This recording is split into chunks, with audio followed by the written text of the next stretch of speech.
All right. TikTok, we are live. Instagram and YouTube, we are here. So as people are hopping on, let me know where you are coming in from.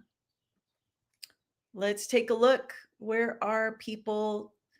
Let's see. Are there any Egyptians, people from Egypt? Hello. Hi, Mira. All Hi, right. how are We are you? good. We are rocking and rolling. Wadeh Wednesday, getting ready. Yes, I'm excited. Yeah, me too. Today's topic is near and dear to my heart around being a cycle breaker. This community for international Arab is definitely breaking cycles, as all the stories I hear have been incredible. I wanted to thank everybody for the support of this content, what we're doing, the beautiful conversations, the connections that people are making. My heart is so full from your stories.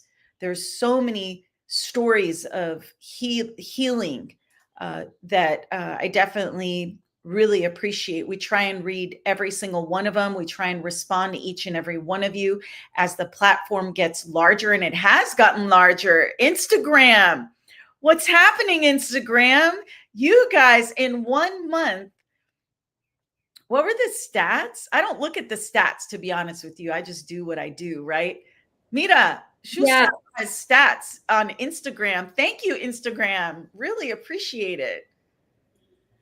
yeah, it's amazing seeing the support and the community grow on Instagram. It's so exciting that we're all coming together and we're all feeling the same feelings and sharing our stories. And we're so happy to have every single one of you in our community. And we're so excited for everything to come.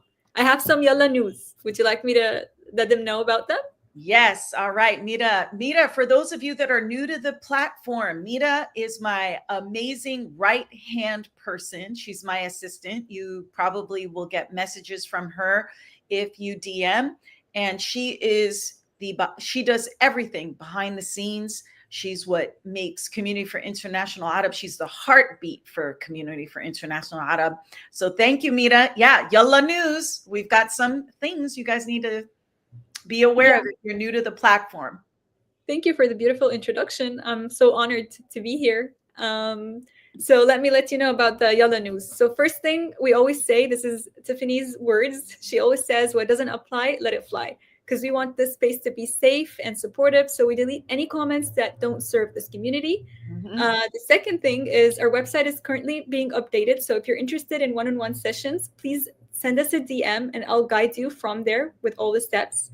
And a very exciting thing that's happening, Tiffany is offering a support group, and many of you have been asking for it. So here it is. If you'd like the details, just DM us your email, and I'll let you know all the details once we get things going because we have a lot of things coming up. So just DM us your email, and I'll send you all the updates and everything about it. And yeah, so that's it. I'm excited for today's topic. It's about loneliness, and if you have any comments, just please leave them in the comments below and be patient. I'm going to let Tiffany know about them and we're going to try to address them. Thank you. Thank you, Mira. Along the lines of patience, we are figuring this out. Middle Eastern mental health, emotional health, what our community needs. And as we figure it out, there really is no blueprint or a roadmap. We're creating it as we go. The directory that we have, the link is in the bio to find Arab therapists, is still very, very new. We're figuring it all out. So we ask for your patience. We love your feedback. However, please offer feedback through kindness and uh, through helping us versus trying to put us down for really pioneering something that is not very common. So, with that said, reasons for loneliness during healing. One, you are the first one to break the silence. Number two, family members may not understand your process. Number three, the need to set boundaries creates distance. 4, you may grieve the family you wish you had. 5, you simply outgrow old relationships. And 6, difficulty trusting others. So these are some of the reasons, and take a look at for yourself the reasons for loneliness during your healing process. Is it because you're the first one in your family? Do you have family members that may have more rigid mindsets and limitations as far as how they're thinking, and now you're labeled dramatic or ungrateful for just even opening up dialogue? You may feel lonely because as you start to heal, you may recognize that certain people in your life may need to go. In order for you to heal, it may be setting boundaries, and that means creating distance, and that in order to protect your emotional health and well-being, particularly around toxic relatives. And this includes toxic friends too. One of the biggest ones, and probably the one I struggle with the most, is you may grieve the family you wish you had. And I can tell you more often than not that your healing allows you to see family dynamics more clearly. And it doesn't mean you necessarily need to cut them off. However, this grieving of wanting a loving, supportive family that you wish you had, I don't know if that quite ever goes away. And so this sense of loss is profoundly painful. And believe me, it's a normal part of old expectations, and then creating your own sense of safety. As I mentioned, you outgrow old relationships. And what does that mean for you? Certain family members, friends, romantic partners. The more you grow into who you are, the more awareness you create. One of the consequences of that is you're going to see people more clearly for who they are versus the way you internalize. So what does that mean? Maybe you internalize, I'm the problem. I'm the one that's wrong. I'm the one that's created too dramatic, too sensitive. And then the more you heal, the more you recognize, whoa, these dynamics are projections. They're projecting onto me how they feel. Their anger is not my fault, or it's not about what I'm doing. So you have to remember, you may need to have the courage to walk away from these relationships.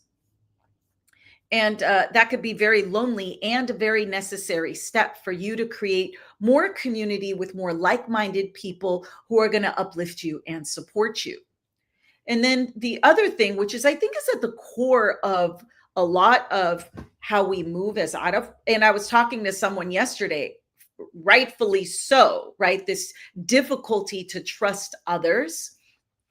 And that is a core wound of relational trauma that stemmed very much in our families of origin. So you have to remember this difficulty that you have in forming relationships, forming healthy relationships, can lead to self-protected behaviors.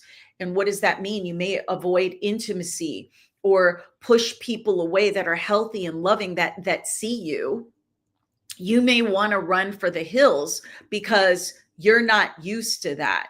And so that takes a lot of work, because the very thing you want, a loving connection, you may inadvertently reject it, which in turn reinforces the loneliness.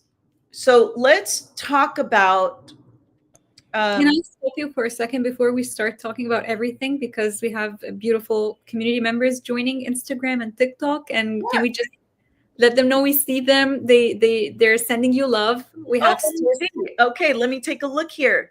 Stirk367. I love your work and your personality. Thank you so much. I really appreciate that. It's comments. You guys keep me going, really. Let's see. It's Asad. Awesome. Oh, Asim El Badri. Yes, on Instagram. Check me out with my Arabic. Love watching your videos. Thank you, Asim. I really appreciate that. B. Oh, I have to. Oh, hey, B. How are you? I think, B, you've been around for a long, long time. One of the originators, I think, on TikTok. Thank you for being a part of this community from day one. Really appreciate it. Hi, Crystal. Hi, Habibti. Good to see you. I'm grateful for you. Let's see. Is it Maral? Yes. But having a panic attack, I'm sorry that happened. Whenever, I don't want to dive too far off the topic, but I do want to address, thank you for sharing that. You're not alone. Many of us have had panic attacks, anxiety attacks. It's going to be really important. And I have videos on my YouTube channel that will address how to manage those intense feelings. Usually they're an indicator you're overriding, you're doing things that you don't want to do, or you may be in environments where you're not feeling safe. Take a look. Is the panic coming from external factors, internal factors, or both a combination of internal and external? And how do you move yourself to safety?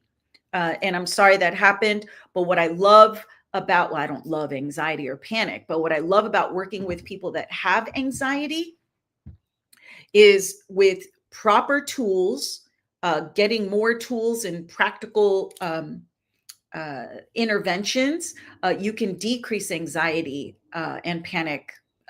The outcomes are really, really good. And so, but you have to practice and you have to really be in that consciousness. Let's see. Is it Sua11 on IG? Oh my God, dropping in, just say that you're such a diva. Oh, thank you. Thank you. I haven't felt like a diva since 1989, but I appreciate you guys. Thank you. Thank you so much. Okay, let's see. Mira, anything else? Any questions before we move into strategies on how to combat loneliness? Because we live, even though we're more connected via technology, which I'm so grateful for because I get to connect with all of you here. Loneliness, the more connected we are, at least here in the United States, I could say we're more disconnected from one another. We're not engaging in healthy conversations as much. We may not be seeing one another as much. Now, I know we come from a culture that we're constantly together, yet you could feel very, very lonely in your own families as a result of being a cycle breaker. But let's talk about the path of can be very difficult. I think I say that more often than not. I don't mince words around that with my friends, my family. The path of healing and being a cycle breaker, particularly within our cultural context, is extremely difficult. And it's going to be really important that you take intentional steps to find connection and support throughout your healing journey. And what do I mean in that? Intentionality means what's the energy you're moving into your healing journey?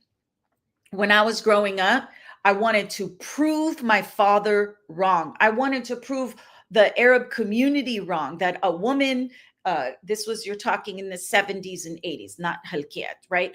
That we're more than just having children and being a home. Not that there's anything wrong with that, but I'm saying that I wanted to do more in my life than what culturally was expected. And I wasn't intentional. I moved in it, trailblazing, fighting. And I think if I had somebody guiding me to say, take it easy, take it step by step. And last week I talked about the quiet revolution that you can move in the space within our cultural context without all the fighting. And so part of that is understanding seeking professional help. And within our cultural context, I always say work with a trauma-informed therapist. Now, whether you had big traumas in your life, which most Arab do, and that's across the board, wherever you are, there's big traumas because of our collective culture, and to provide a safe space. Now, I know we use that word a lot, but a safe space is, can you feel, um, it's a feeling that only you can answer for yourself, that when you're talking to somebody, you feel connected. You feel like you could be seen and heard and not judged, to process these inherited wounds and to develop healthier coping mechanisms. Because let me tell you, we don't have that great of healthy coping mechanisms within our culture. Now, people will get mad at me. This is my experience as a clinician of 25 years. What I see is we are lacking coping. We cope with food, typically. We cope with alcohol, marijuana. Some of you out there, they like the cocaine. They like the adrenaline rush. We may mask it through sex and some of the addictions. Workaholics. We work so hard. We don't necessarily see that as well, that's a healthy coping. Look how hard they work. Yet some of that can be problematic. So in order to navigate these complex family dynamics, and they're complex within our culture, that's what I tell therapists that don't work within our culture, that if you're working with anybody from the Middle East, depending on where they are, and you're talking multiple layers upon layers, that we can't do this surfacey mental health. We need to understand the deeper layers of our family dynamics that go back multiple generations. It's woven within us. It's embedded. And sometimes these complex family dynamics need to be done with intentionality and with a culturally humble therapist. Seek professional help, please. Trying to do this on your own, I think is going to be very, very difficult. Because you're a cycle breaker and you're doing it alone. Which leads to the next point, is connect with supportive people. Now, our cousins are usually our friends, our community. Now, just because we have a large community, it doesn't necessarily mean they're supportive. And so you want to, again, this word, intentionally build relationships with friends and your peers who understand your journey. Now, I had many friends growing up, many still till this day, that we understood one another's journeys as Palestinian American, or we had Jordanian, we also had Greek, we had some Turkish people, right? Similar cultural context, where we understood one another's journeys, and then we grew up together in that.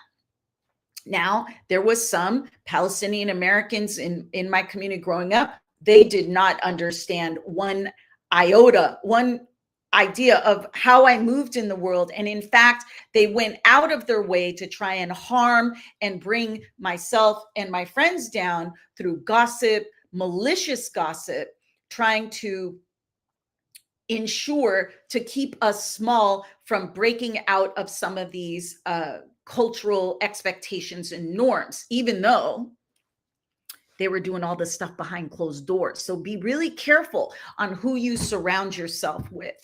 I just realized, well, if any of you are watching, we knew what you were doing, trying to shame us for what you were doing behind closed doors. Anyway, I digress. But you want to, the point is, you want to connect with supportive people.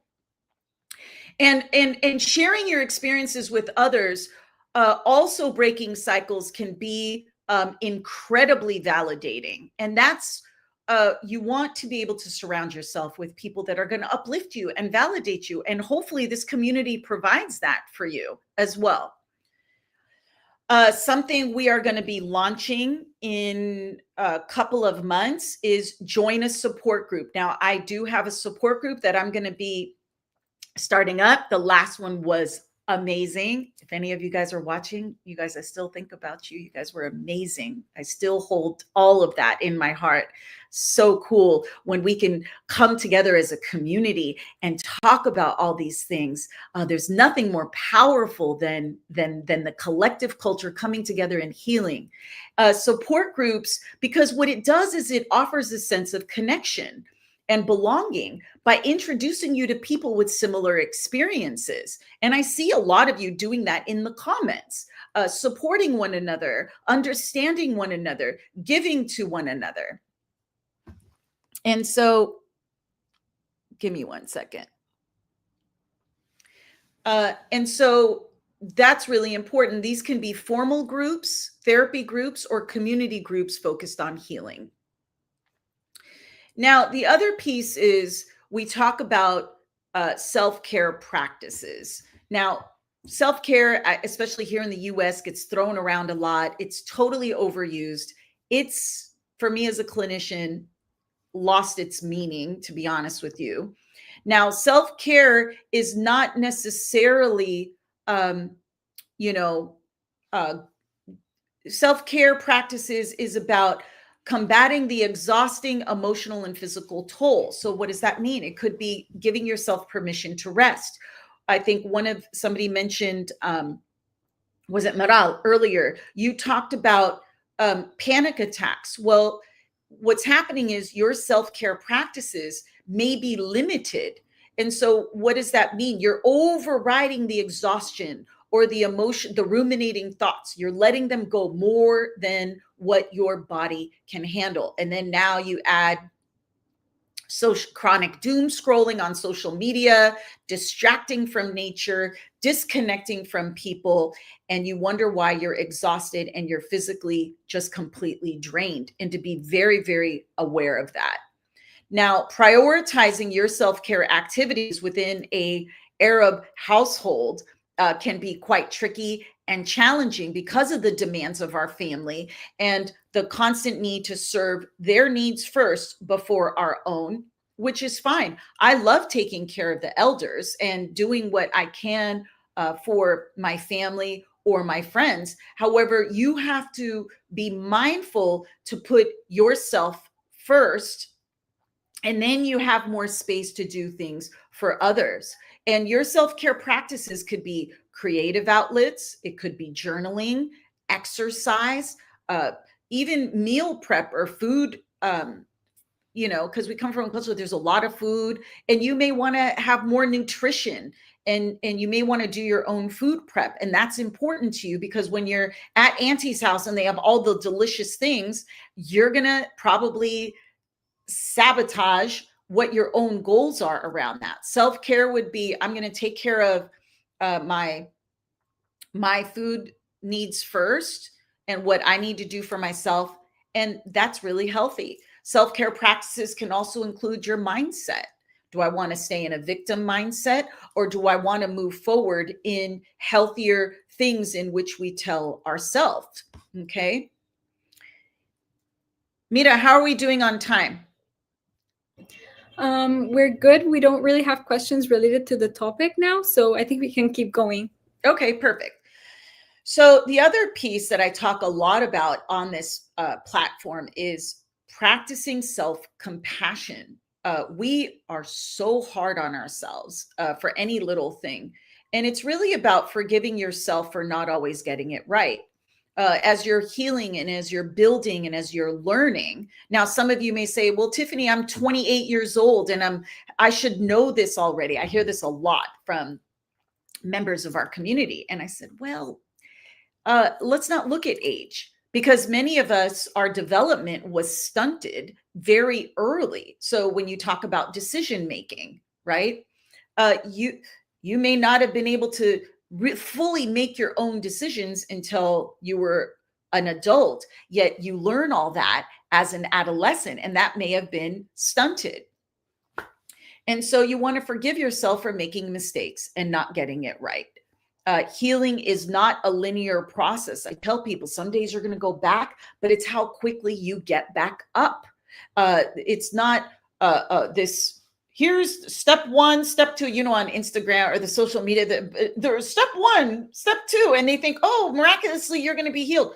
No, that's not the reality. The reality is healing is messy. Healing within our cultural context is extremely difficult and very messy because you don't know where you're going to get triggered.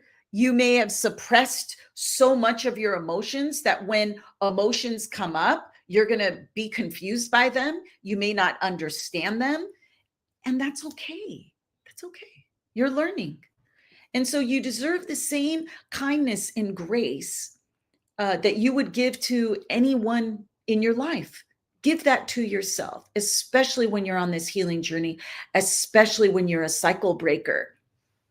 Because you, as I did when I was younger, you may act in ways that, oh gosh, I am not proud at all of some of the things I've done in the past, thrashing about in our culture, trying to be seen and heard and all of that. But I could look back on that and forgive that teenager or forgive that young adult because there was nobody to guide her to an alternative. She just did what she needed to do to survive. And that may be some of you. Another piece to what you may need to do to combat this loneliness as you're a cycle breaker is engage in creative or spiritual practices. Now, no matter your religion, it's the God of your heart. Even if you're atheist, what are the things, you want to do for you? And one thing I love about our culture is our storytelling, our rituals, and other practices that facilitate collective healing. When we come together in chanting or prayer or song, or in creating art, or even tatrias, my grandmother and aunt, they would be doing the tatrias, and there was collectively, and it was so beautiful as they would share stories. How do we create these spaces? I have read books from authors from all over the Arab world. My gosh, their stories are incredible. We need to really take a look at, you take a look at for yourself, where are the creative spaces? What are the spiritual practices outside of religion? Because we have a lot of religious trauma within our culture. But can we go back to our indigenous roots, to go back to to go back to what our ancestor did for medicinal healing? I'm a firm believer in that. Incorporating these traditions into our personal practices can provide a sense of meaning and connection. Yet you may want to create that for you in whatever that way that means. It could be dancing.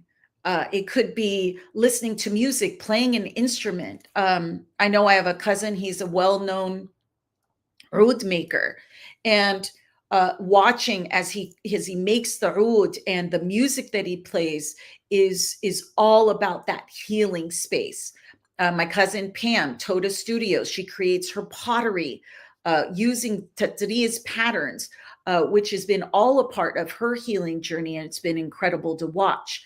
I have cousins that are authors that wrote books sharing their story. And for the first time, our family's legacies is written on paper. That's incredibly healing. You may have a story within you, a piece of art, a piece of music, a dance.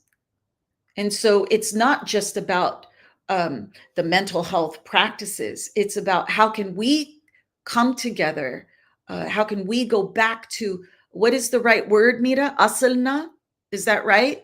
Yes. To go back to Asalna, whether you're from Yemen or Egypt or Palestine or Urdun or Syria, Iraq, we've lost sight of this in the modern world.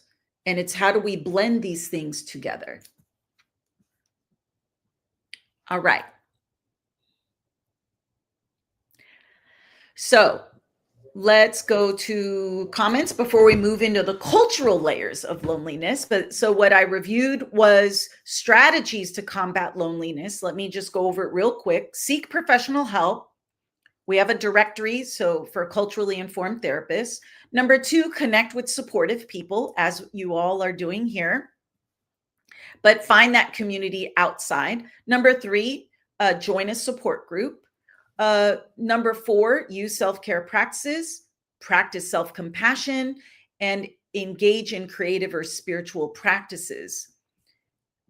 Okay, so that's just a summary. Okay, where are we? We have a few questions, but they're not related to the topic, so I'm not sure if you'd like to address them now. What are they related to? Let's see. So we have tips for ruminating thoughts and getting out of the victim mindset when feeling controlled by emotions. Well, thank you for that question. I really appreciate it. I think it goes back to you get out of the victim mindset by doing the things in combating the loneliness.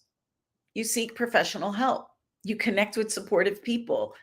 You have to do the work. The ruminating thoughts, getting out of victim mindset begins with surrounding yourself with people and safety. And if you're not surrounding yourself with supportive people, those ruminating thoughts are going to be very loud.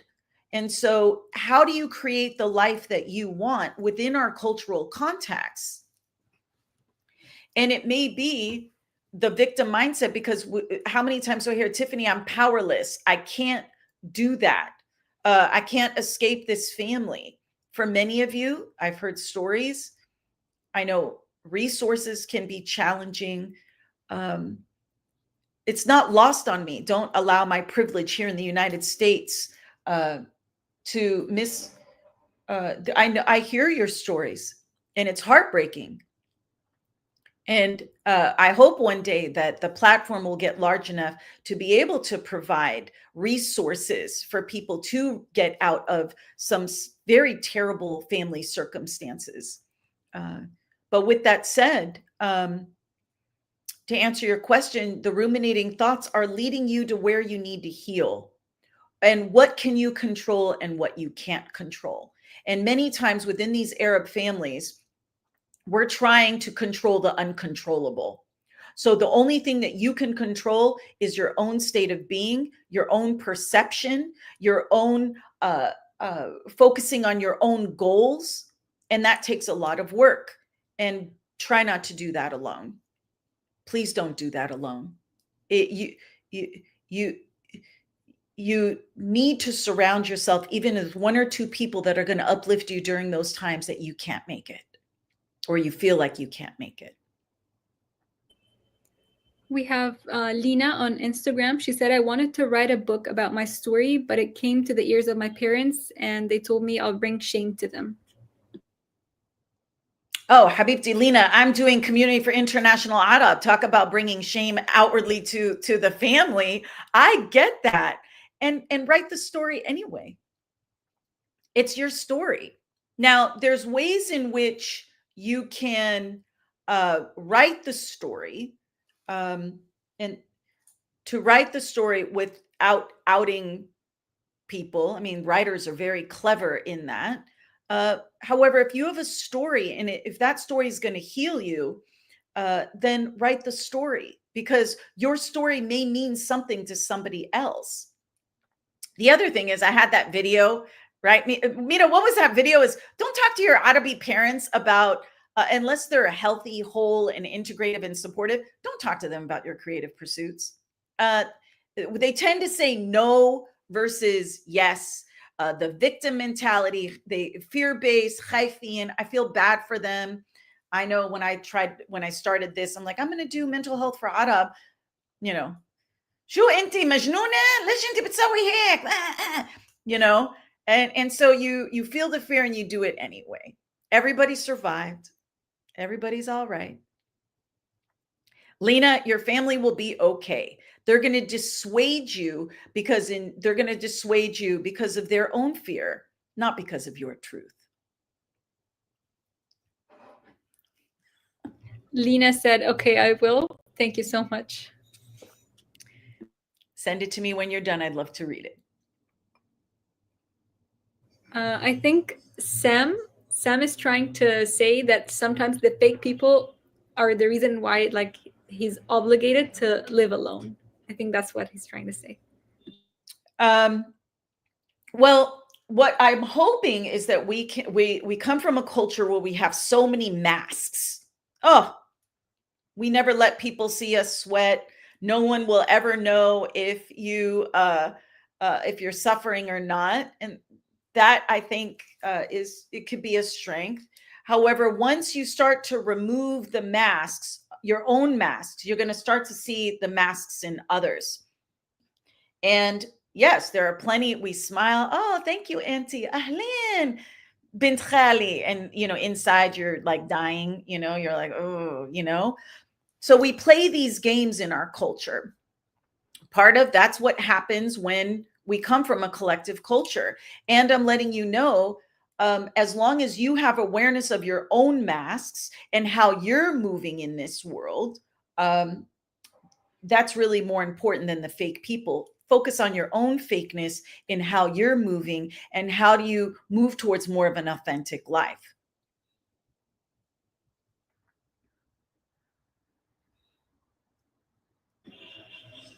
Okay, I think we're good. Miral was trying to let you see her comment. She was saying that she got out of their house, I think out of her parents' house, and living alone to do her internship. Yeah. When you move out, there could be so much loneliness. And we're going to talk about that's a good segue into the next topic of the cultural layers of loneliness. That because we come from a very family centered identity, Arab culture often defines identity through family and community. So if you feel disconnected from them, think about that by choice or circumstance. It could feel like you're losing a core part of yourself. And I do not say that lightly. Coming from a Palestinian background, it is there's the olive tree, and we are the roots. And no matter what happens back home, we could feel it, and we could feel it deeply because of this connection. And there are circumstances that kept us from being in our home countries, many times not by choice. And that loneliness isn't just about being alone, but feeling completely cut off from belonging. And that can feel powerless when you're seeing what's happening in your home countries. And there's a lot that you can't, you feel powerless to what you can do to help because it's in our DNA.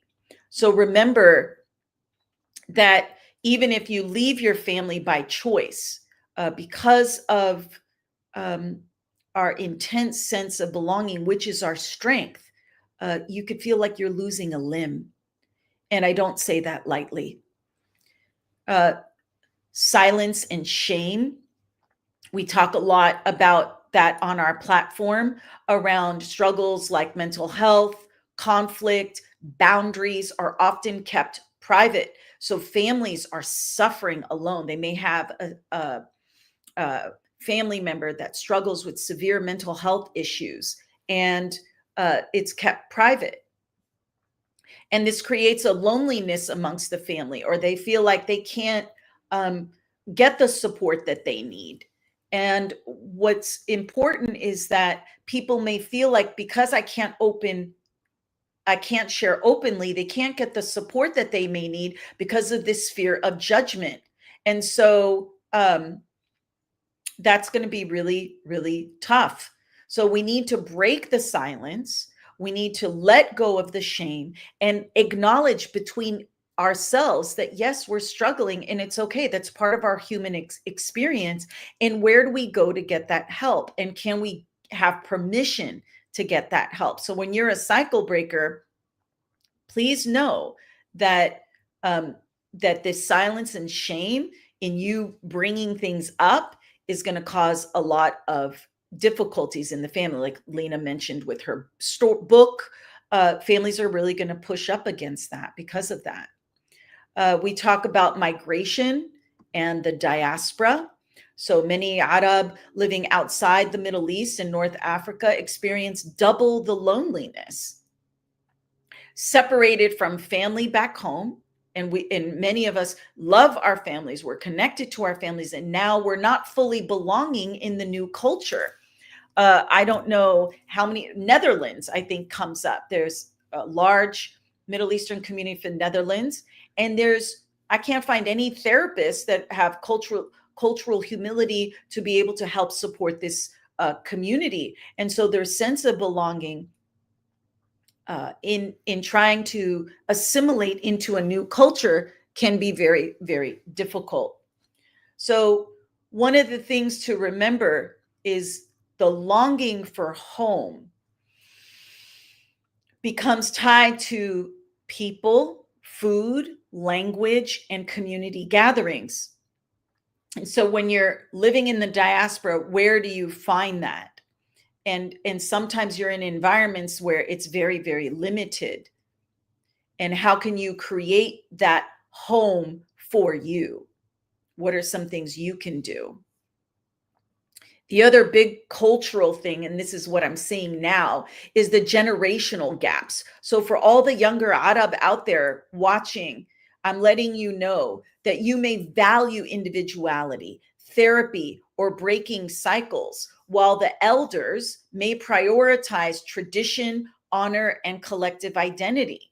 And so that gap may cause hidden loneliness, even though you're surrounded by family, that the younger generations wanting to have this blend of the beauty of our culture, but also some individuality and autonomy.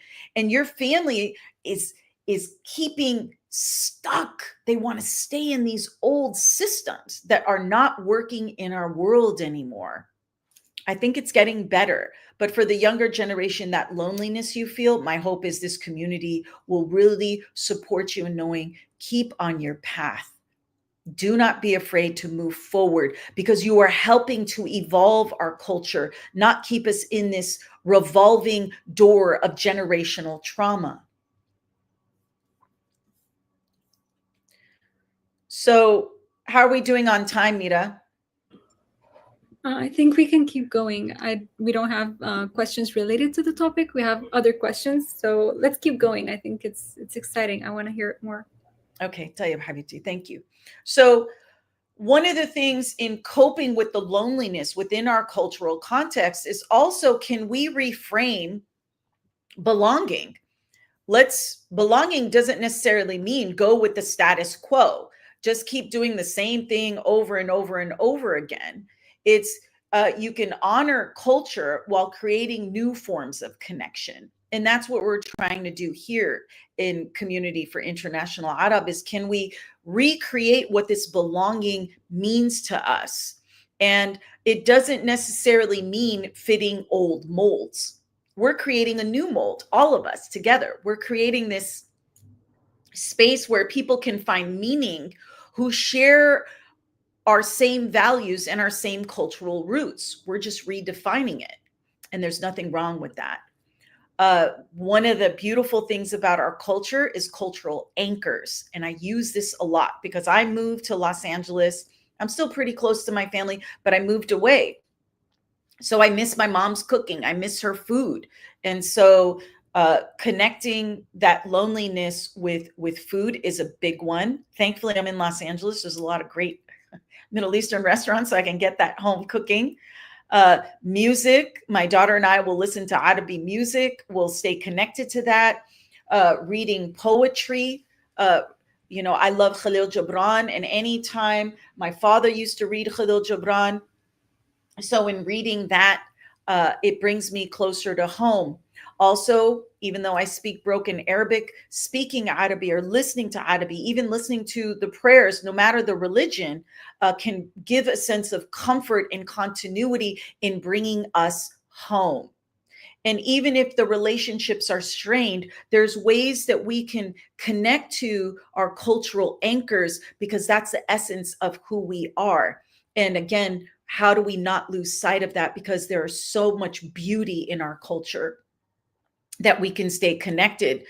Sometimes even cooking an Arabi dish, Or the other day, Binti was listening to, she's 17, and she was listening to Feiruz in the morning as she was getting ready to go to school. And I thought, oh my gosh, it brought me back to when my mother was listening to Feiruz growing up as a kid. And it was that sense of belonging, even in the new generation. These are the cultural anchors that are going to keep us together healing. As I mentioned earlier, storytelling, sharing your story. Oh my gosh, I've heard so many incredible stories in small, trusted places. Even if they're not Arab and you want to share your story, people need to hear.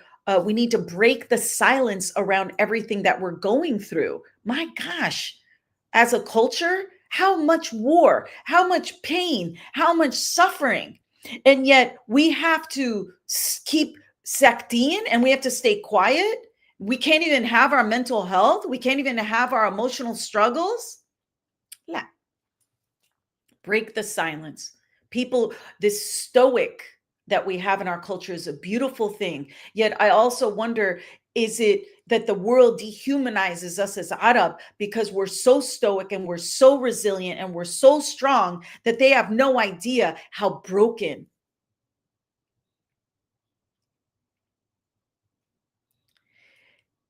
the culture can be because of that.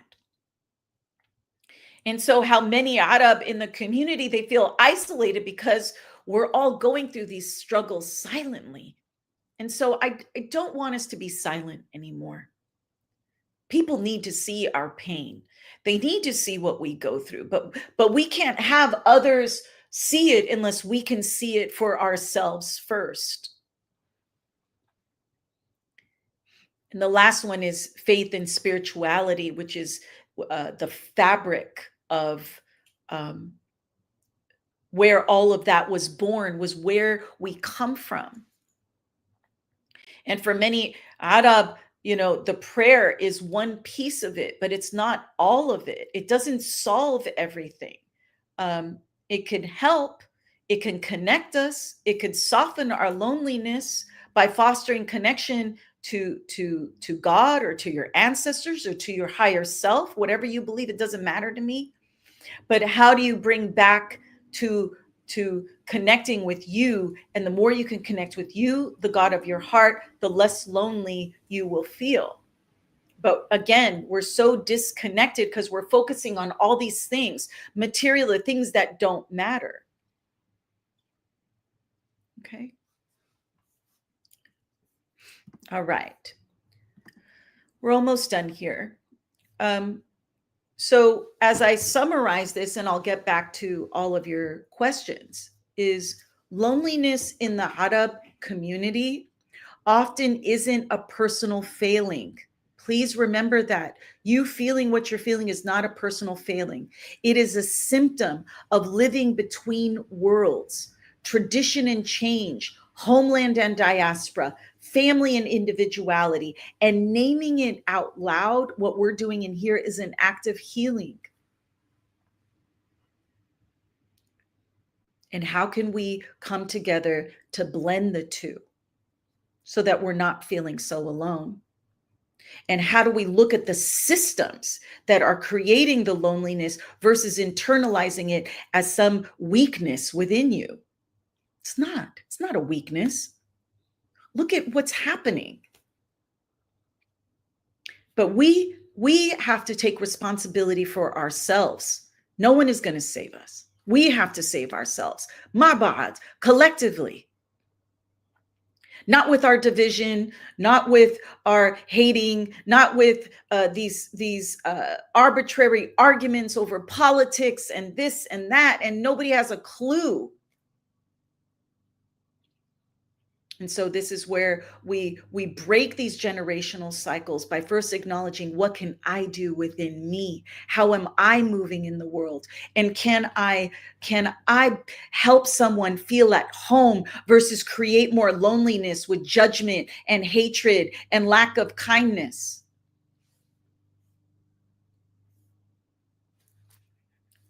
We stay rooted in our culture without repeating pain. Food is our connection. Language is our power. We have a beautiful language, and can we use it for good? Our art, our music. We must reclaim our poetry, our dance, our music. There is no shame in any of that.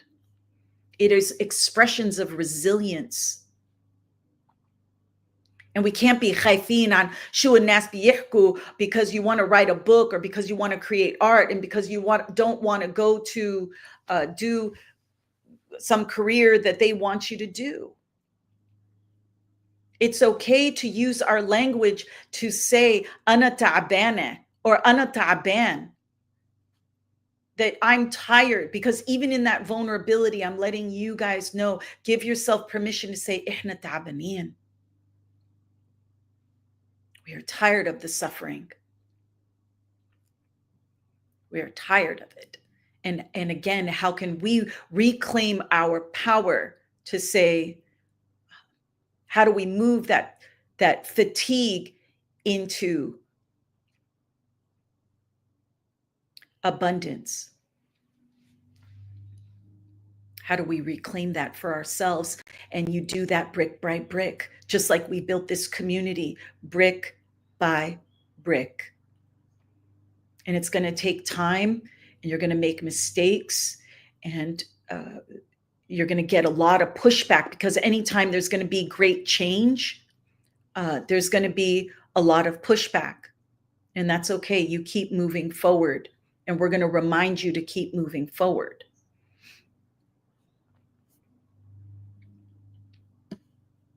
And this means doing it daily, finding that connection daily, doing the rituals that you need to do daily. And we are going to create a space to create more community and more support. We are committed to that. And be self-aware. Be self-aware. Start with you. Your emotions, how you relate, your behaviors, and sometimes that's some reacting to some really ugly truths. Ask yourself, why do I react this way? What is going on within me? And have the emotional courage to face it and do something different.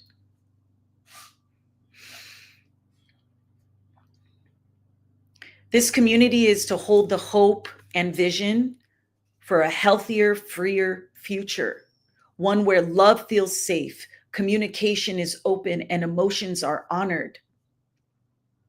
There's nothing to feel guilty about. We, the cycle breakers, don't just heal for ourselves. We heal for future generations and model new ways of being for others. And that's generosity. And that's the greatest generosity. Our culture comes from this generosity. Can we not just do it through giving of ourselves, but also to shape future generations so they can feel safe?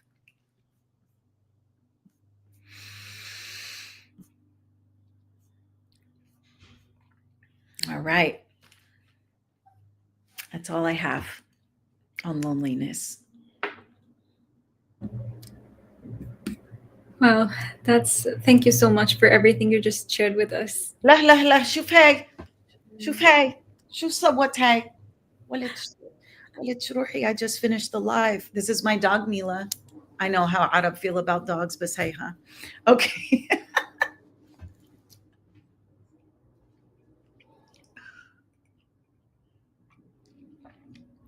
Okay, Mira, any comments?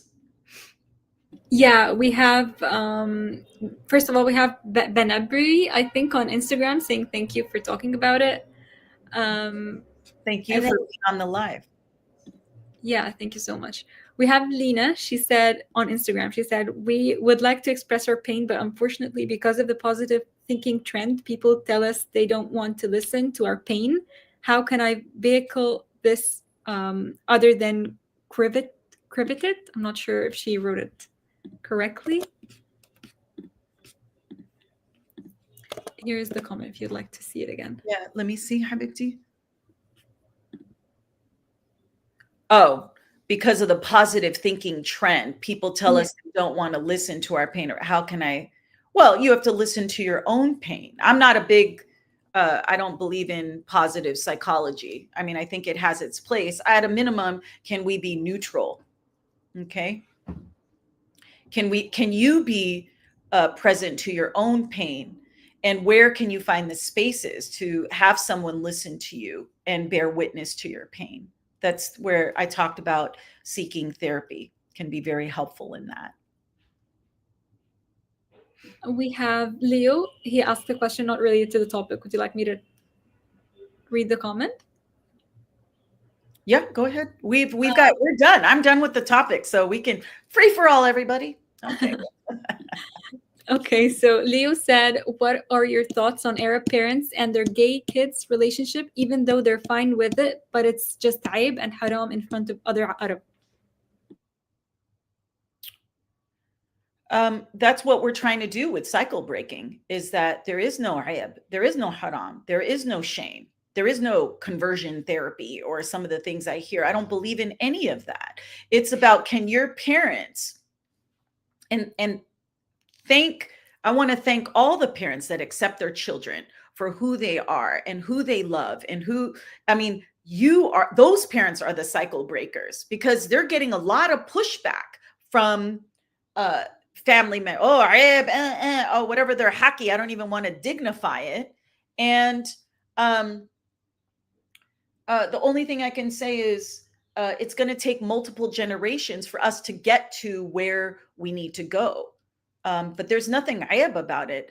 And I hope that more Arab parents can empower themselves, that when that cackling hen auntie in the corner is like, ibne kek or binte kek, and we can have the strength to say, you know what? I'm going to break relationships off with you, even though collectively, because Ibni or Binti and who they love and who they want to marry, who they want to be with is more important to me than your inability to be open to kindness, love, and care. I'm very clear on that. This idea that the harm that's done to the LGBT community, QI, I'm sorry, I'm still learning how to express all that, is horrific. Is horrific. And I could spend hours talking about that, but we need to change that. And we need to support our cousins who have children and not judge and keep our comments to ourselves. How about that? Just khalikum sakti. Like, just, you don't have to say anything. It's terrible, the stories I hear. And I'm committed more and more to ensuring that we have safe spaces for everyone in our community.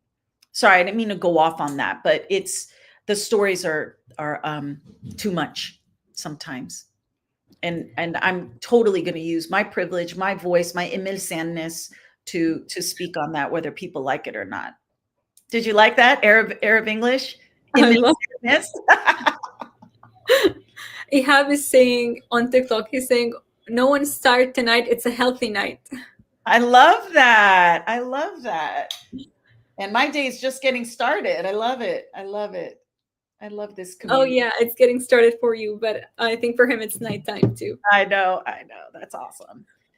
We have Banabri on Instagram saying, can't we say there is Arab or can't we say there's haram or aib, but we honor the personal choice and freedom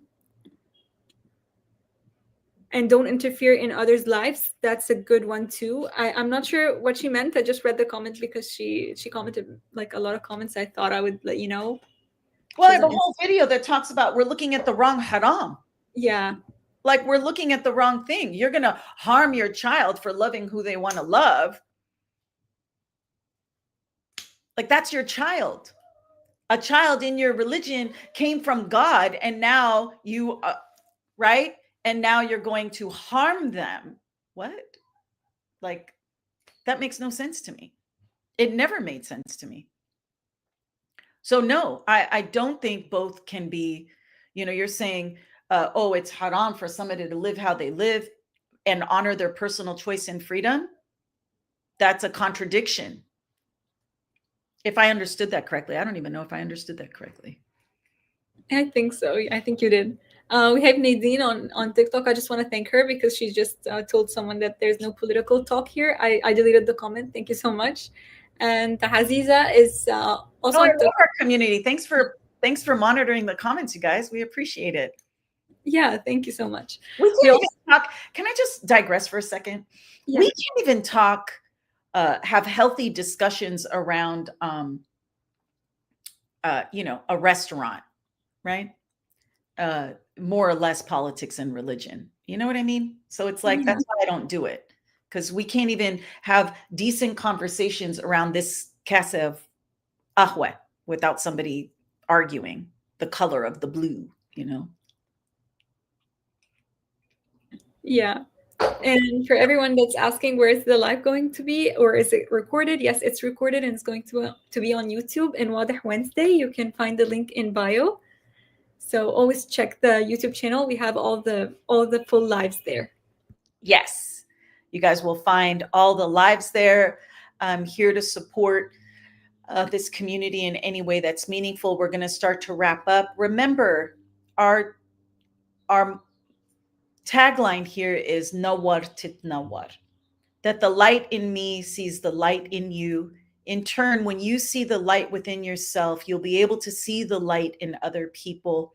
And together we will illuminate and evolve the terrible things that are happening, that we can bring more light, more love. That's the essence of everything we do here, of understanding, compassion. And we cannot do that until we can move through all the layers of shame and guilt and messaging to be able to see the light within ourselves. And in turn, that's how we heal. So I thank every single person that participated, your comments, your support. We are here to be of service. And with that said, I hope to see you guys on our next live next Wednesday, Wadih Wednesday, 8 a.m. Pacific. We're going to have another topic that we're going to share with you around our cultural context. So I wish you all a very good evening wherever you are, good day, and remember, shine your light. Don't be afraid to honor your truth, walk your path, even if it's silently within yourself, and together we will heal.